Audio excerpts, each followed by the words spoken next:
الحمد لله وحده والصلاة والسلام على من لا نبي بعده أما بعد فأعوذ بالله من الشيطان الرجيم بسم الله الرحمن الرحيم واعبدوا الله ولا تشركوا به شيئا وبالوالدين إحسانا.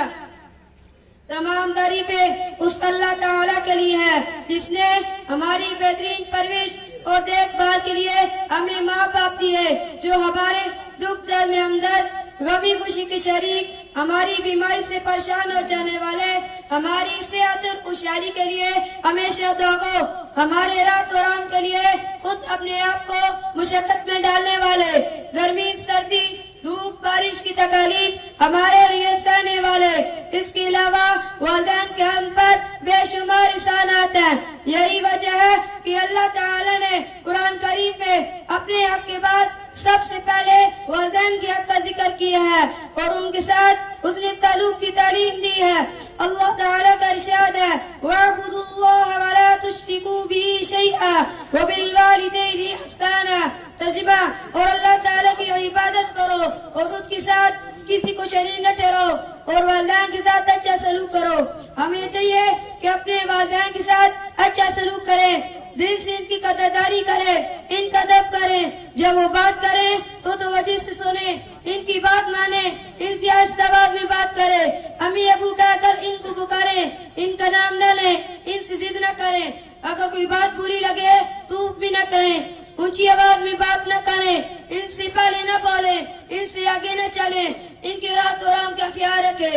نبی کریم صلی اللہ علیہ وسلم کا مبارک ارشاد ہے الوالد اوسط ابواب الجنہ فإن شئت فاضع ذلك الباب واحفظ. ترجمہ، باپ جنت کا بہترین دروازہ ہے، اب تم اختیار ہے، چاہو تو اس کی نافرمانی کر کے اس کا دل دکھا کر اس دروازے کو ضائع کر دو اور چاہو تو اس کی فرمانبرداری اور اس کو رکھ کر اس کی حفاظت کرو.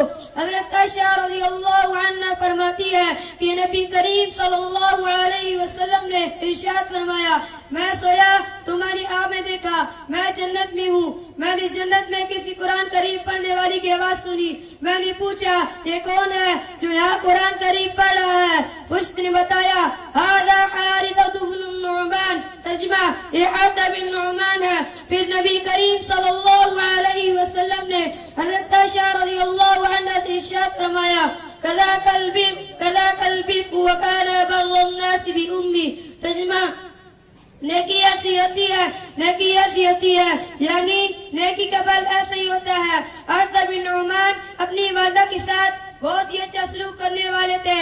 اگر کسی کی والدین فوت ہو چکے ہو تو ان کے ساتھ اس سلوک کے 5 طریقے حدیث میں بتائے گئے ہیں. نمبر 1، ان کے لیے دعائیں مانگے. نمبر 2، ان کے لیے مغفرت کی دعا مانگے. نمبر 3، ان کی وصیت کو پورا کرے. نمبر 4، ان کے رشتہ داروں کے ساتھ اچھا برتاؤ کرے. نمبر 5، ان کے دوست کا اکرام کرے. یاد رکھیں، اگر آج ہم اپنے والدین کے ساتھ جیسا سلوک کریں گے، آنے والی کل میں ہمارے بچے ہمارے ساتھ وہی برتاؤ کریں گے.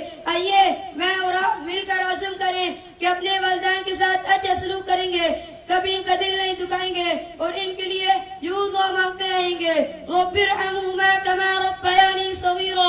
ترجمہ، اے میرے رب جس طرح انہوں نے میرے بچپن پہ مجھے پالا، آپ ان کے ساتھ رحمت والا معاملہ کیجئے. اے اللہ تو ہمیں اس ارادے پر ثابت قدمی عطا فرما. وآخر دعوانا